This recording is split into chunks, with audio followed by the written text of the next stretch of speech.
ಎಲ್ಲರಿಗೂ ನಮಸ್ಕಾರ. ನಮ್ಮ ಬಳ್ಳಾರಿಯಲ್ಲಿ ಇತ್ತೀಚೆಗೆ ಸೈಬರ್ ಫ್ರಾಡ್ ಹೆಚ್ಚಾಗ್ತಾ ಇದೆ. ಕಳೆದ 1 ವರ್ಷದಲ್ಲಿ ಜನರು 6 ಕೋಟಿಗೂ ಹೆಚ್ಚು ದುಡ್ಡನ್ನು ಕಳೆದುಕೊಂಡಿದ್ದಾರೆ ಸೈಬರ್ ಫ್ರಾಡ್ನಲ್ಲಿ. ಆದರೆ ಅದರಲ್ಲಿ ಒಂದು 60 ಲಕ್ಷ ಮಾತ್ರ ನಾವು ರಿಕವರಿ ಮಾಡಲಿಕ್ಕೆ ಸಾಧ್ಯವಾಗಿದೆ.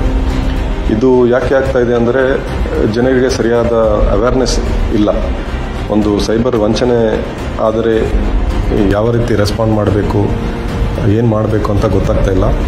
ಸೊ ಅದಕ್ಕಾಗಿ ನಾವು ಬಳ್ಳಾರಿ ಜನರಿಗೆ ಒಂದು ಅವೇರ್ನೆಸ್ ಮೂಡಿಸಲಿಕ್ಕೆ ಸ್ವಾಸ್ NGO ಮತ್ತು ನಮ್ಮ ಬಳ್ಳಾರಿಯಲ್ಲಿ ಇಂಜಿನಿಯರಿಂಗ್ ಕಾಲೇಜಸ್ ಸಂಯೋಗದಲ್ಲಿ ಒಂದು ಈ ಅವೇರ್ನೆಸ್ ಕ್ಯಾಂಪೇನ್ ನಡೆಸ್ತಾ ಇದ್ವಿ.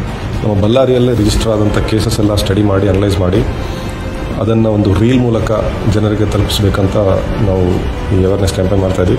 ಇದರಲ್ಲಿ ಸಾರ್ವಜನಿಕರು ಕೂಡ ಪಾರ್ಟಿಸಿಪೇಟ್ ಮಾಡ್ಬೋದು. ನೀವು ಕೂಡ ಏನಾದರೂ ರೀಲ್ಸ್ ಮಾಡಿ ಒಳ್ಳೆ 30 ಸೆಕೆಂಡ್ಸ್ 1 ಮಿನಿಟ್ ಒಳಗಡೆ ರೀಲ್ಸ್ ಮಾಡಿ ನಮಗೆ ಶೇರ್ ಮಾಡಿದರೆ ಅದನ್ನು ನಾವು ಪಬ್ಲಿಷ್ ಮಾಡ್ತೀವಿ ನಮ್ಮ ಟ್ವಿಟ್ಟರ್ ಹ್ಯಾಂಡಲ್ನಲ್ಲಿ, ನಮ್ಮ ಫೇಸ್ಬುಕ್ ಹ್ಯಾಂಡಲ್ನಲ್ಲಿ, ನಮ್ಮ ಇನ್ಸ್ಟಾಗ್ರಾಮ್ ಹ್ಯಾಂಡಲ್ನಲ್ಲಿ.